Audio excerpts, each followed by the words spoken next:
હાલો વિદ્યાર્થી મિત્રો, નમસ્તે. મારી યુટ્યુબ ચેનલમાં આપ સૌનું હાર્દિક સ્વાગત છે. તો આપ સૌને ખબર છે કે આજે કોર્ટની એક મહત્ત્વપૂર્ણ હિયરિંગ છે.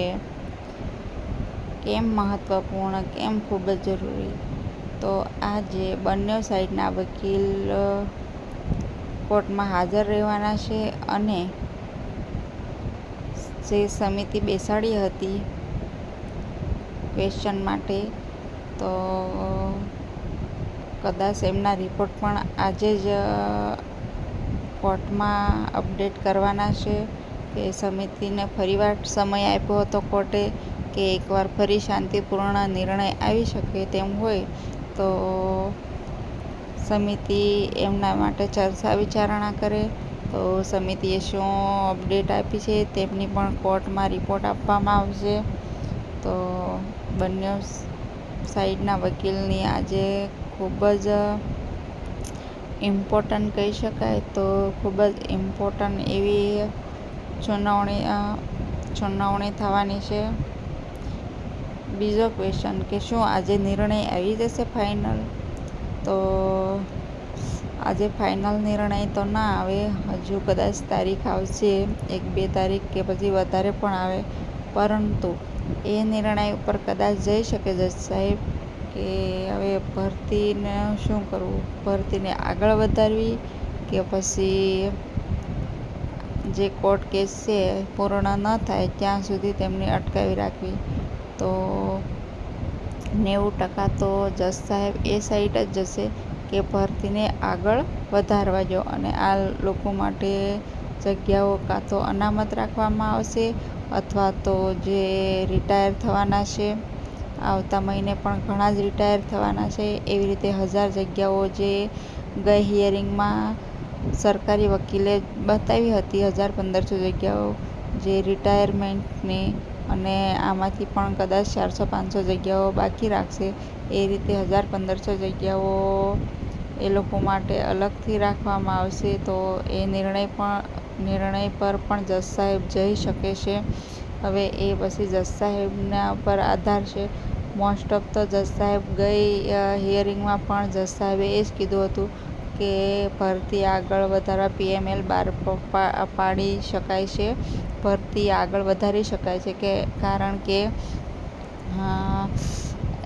માત્ર કોર્ટ કેસના આધાર પર 11,000ની ભરતી અને 11,000 સ્કૂલો કે વિદ્યાર્થીઓ રાહ જોઈને ન બેસી શકે એટલા માટે.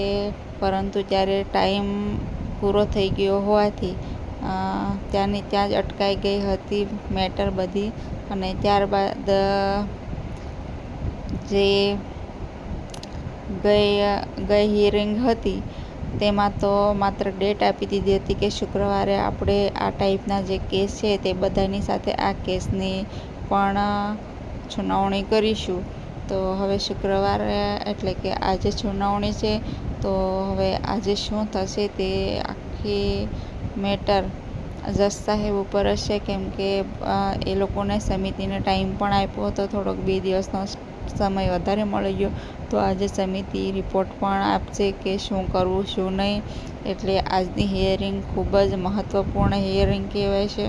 હવે ભરતી શરૂ થશે કે કેમ, તો 90% તો ભરતી શરૂ થવા સાઈડ છે, પરંતુ ઉમેદવારોના વકીલ પણ ખૂબ જ સારા છે. તો એ લોકોના વકીલની જે દલીલો છે એમના ઉપર આધાર રાખે છે કે જો એમની દલીલો પૂર્ણ થાય છે અને એ જો એગ્રી થાય તો પછી ભરતી આગળ શરૂ થશે. અને આ વીકમાં જ PML આવી જવાની 99% સંભાવના છે, કેમ કે PML તૈયાર જ છે, માત્ર એ લોકોએ જાહેર કરવાનું છે. એટલા માટે 99% સંભાવના આ વીકમાં જ આવી જશે PML, તો એવું લાગી રહ્યું છે. જો કાલની હિયરિંગમાં પરમિશન આપી દેશે PMLની તો પછી 2-3 દિવસમાં પણ આવી શકે છે PML. એટલે PML તો તૈયાર જ છે આપણે, પરંતુ એ લોકો જ્યાં સુધી કોર્ટમાં મેટર શરૂ છે અને કોર્ટ પરમિશન ન આપે ત્યાં સુધી જાહેર કરી શકતા નથી. એટલા માટે આ આખી ભરતી પ્રક્રિયા અટવાઈ ગયેલી છે. હવે જેવું કોર્ટમાં લાઈવ અપડેટ શરૂ થશે એટલે જેવું પૂરું થશે એટલે હું તરત જ તમને વિડીયો દ્વારા જણાવી દઈશ કે શું ફાઇનલ હિયરિંગ છે કે પછી શું ડિસિઝન આવ્યું છે, જજ સાહેબે શું કહ્યું છે અને જો PML આવવાનું હશે તો ક્યારે આ જાહેર થશે અને કોર્ટમાં કઈ કઈ બાબતે દલીલો શરૂ થઈ છે, કયા કયા મુદ્દા પર દલીલો થઈ છે, માર્ક વધશે તો કેટલા વધશે અને હજુ પણ તારીખ પર તારીખ આવશે તો કેટલો સમય નીકળશે તે સર્વ જાણકારી આજની હિયરિંગમાં મળી જશે. એટલા માટે જેવી હિયરિંગ શરૂ થશે અને પૂર્ણ થશે એવું તમારી સાથે ચર્ચા વિચારણા કરતો એક વિડીયો બનાવી દઈશ. ગુજરાતીમાં આખા હિયરિંગનો ગુજરાતીમાં અનુવાદ જણાવી દઈશ. તો એના માટે ચેનલ સબસ્ક્રાઈબ કરી રાખો.